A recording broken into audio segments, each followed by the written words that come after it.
سن 1974 میں مرزائیوں کے خلاف پورے پاکستان میں تحریک چلی، جس کے صدر تھے ہمارے استاد اور شیخ حضرت مولانا محمد یوسف صاحب بنوری رحمۃ اللہ علیہ، امام الازہر مولانا انور شاہ کے لائق، فائق اور ان کے علوم کے جانشین شاگرد۔ بھٹو کا دور تھا جب مسلمانوں کا زور آیا اور وہ مجبور ہوا، تو اس نے کہا کہ ٹھیک ہے، ہم مرزائیوں کو غیر مسلم اقلیت قرار دیتے ہیں، لیکن مرزائی علماء وہ بھی دین جانتے ہیں، تم پہلے ان سے بات کر لو۔ ہمارے علماء سے کہا، مطلب ان کا یہ تھا کہ وہ بھی بڑے بڑے علماء ہوں گے، نیشنل اسمبلی میں ممبر تو ایسے بدھو ہوتے ہیں، جب ان کے سامنے وہ بھی آیات و احادیث پڑھیں گے، داڑیاں ہیں، سر پہ جناکیپ رکھے ہوئے اور بڑے خرش پرش واسکٹ پہنے ہوئے آئیں گے، تو وہ کہیں گے اللہ اکبر، دیکھو ایسے پیارے پیارے خوبصورت علماء ہیں، ان کو یہ کافر کہتے ہیں۔ یہ شرارت تھی بھٹو حکومت کی، آخری شرارت۔ تو بالاتفاق پاکستان کے تمام مسلمانوں نے، یعنی علماء نے، اس زمانے کے سب سے بڑے عالم اور متکلم اور فقی حضرت مولانا مفتی محمود صاحب کو چنا کہ اسمبلی میں آپ بات کریں۔ حضرت نے فرمایا کہ میں حاضر ہوں۔ مفتی صاحب رحمت اللہ علیہ دیگر میادین کی طرح ختم نبوت میں بھی مناظر اور محقق متکلم تھے۔ حضرت کی کتاب ہے المتنبی القادیانی، پہلے لوگوں نے جو مرزا کا رد کیا ان میں مفتی صاحب بھی ہے، اور وہ کتاب شائع ہے استنبول وغیرہ سے، پاکستان سے بھی شروع میں چھپی ہے، آج کل وہ استنبول والے مفت بھیج رہے ہیں طلباء کو۔ المتنبی القادیانی یا القادیانی المتنبی، خیر وہ طویل باتیں۔ مثلا مفتی صاحب نے فرمایا کہ میں نے کوشش کی کہ میں ایسے دلائل قائم کروں جو اب تک قائم نہیں ہوئی، کیونکہ اب تک جو ہمارے علماء نے دلائل قائم کی ہیں ان کے تو وہ جوابات دیتے ہیں، اور اس طرح نیشنل اسمبلی میں ممبروں کی موجودگی میں الجھاؤ پیدا ہوگا، الجھاؤ نہیں چاہیے۔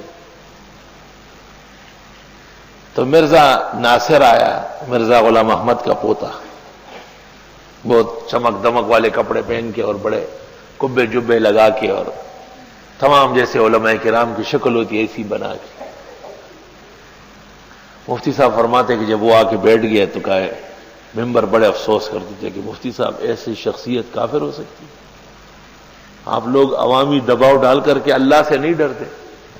حضرت نے فرمایا، میں نے کہا کہ کافر تو عقیدے سے ہوتا ہے، کان ناک آنکھ تو کافر کی بھی اتنی ہوتی ہے، شکل اور لباس سے کوئی مسلمان نہیں ہوتا۔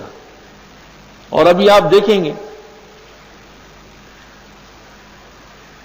تو حضرت نے فرمایا کہ دیکھو حضرت صلی اللہ علیہ وسلم خاتم النبیین ہے، اور آپ کے بعد قیامت تک کوئی نبی نہیں آ سکتا۔ اور قرآن مجید کی یہ آیت پڑھی کہ اللہ تعالیٰ نے ایمانیات میں اس کو ذکر کیا کہ یہ لوگ ایمان لائے اس وحی پر جو آپ کو آئی، اور اس وحی پر جو آپ سے پہلے آئی۔ اگر ہمارے رسول کے بعد کسی مرزے کی گنجائش ہوتی تو یہاں ہوتا کہ وما انزل من بعدک، من بعدک نہیں ہے، لہذا ہم تو قیامت کے دن اللہ کو کہیں گے کہ یہ آپ کی کتاب تھی، اور قرآن کی بڑی پہلی سورت ہے سورت بقرہ، اور اس میں صاف موجود ہے کہ وَيُؤْمِنُونَ بِمَا أُنزِلَ إِلَيْكَ وَمَا أُنزِلَ مِن قَبْلِكَ، اس میں آپ نے وَمِن بَعْدِكَ نازل نہیں فرمایا۔ تو اب مرزائیوں کا ایک استدلال تھا، مرزائیوں نے کہا کہ آگے جو آیت ہے نا وَبِالْآخِرَةِ هُمْ يُوقِنُونَ، آخرت سے مراد آخری نبوت ہے، یعنی مرزے کی۔ تو مفتی صاحب نے لوگوں سے پوچھا، آخر وہ بھی تو مسلمان تھے، کہ ویسے آخرت آج تک تم لوگوں نے جو سنی ہے آخرت کس کو کہتے ہیں؟ تو سب نے کہا آخرت تو آخرت کو کہتے ہیں۔ کہ یہ جو بڑا مسلمان آپ کے خیال میں، اس سے پوچھو۔ اس نے کہا کہ نہیں، آخرت تو مرزا کی نبوت کو۔ تو انہوں نے کہا حضرت دستخط کہاں کرنے، جلدی کرو۔ حضرت نے مسودہ آگے کیا جو تمام علماء نے تیار کیے، تو لائن سے سب نے دستخط کیے اتنا بڑا کافر تو ہم نے دیکھا ہی نہیں کہ آخرت سے مرزا ثابت کر رہا. اصل کمال مفتی صاحب کے استدلال اور قوت احتجاج کا تھا. مفتی اعظم پاکستان سابق استاذ اور مفتی دارالعلوم دیوبند حضرت مولانا مفتی محمد شفیع صاحب کی کتاب ختم نبوت کامل. سبحان اللہ. حضرت کی کتاب کا نام ہے ختم نبوت کامل. میں نے خواب دیکھا کہ مفتی محمد شفیع صاحب جنت کی طرف جا رہے ہیں اور بغل میں کتاب ہے. تو میں نے حضرت سے پوچھا حضرت کتاب مجھے دے دے. حضرت نے فرمایا لو رکھ لو. تو میں نے سمجھا کہ معرف القرآن ہوگی. ختم نبوت کامل یہ والی کتاب ہے, گود میں لیے ہوئے. روز قیامت ہر کسے در دستگیرد نامے من نیز حاضر می شوم فتح الحمیدن در بغل. میں نے کھولی خواب میں تو ختم نبوت کامل. الحمدللہ. دیکھو گے تو استاد یاد آئے گا آپ کہ ہمارے استاد نے اس کتاب کے تذکرے پر کیسے جھومے تھے. بہت اچھی لکھی.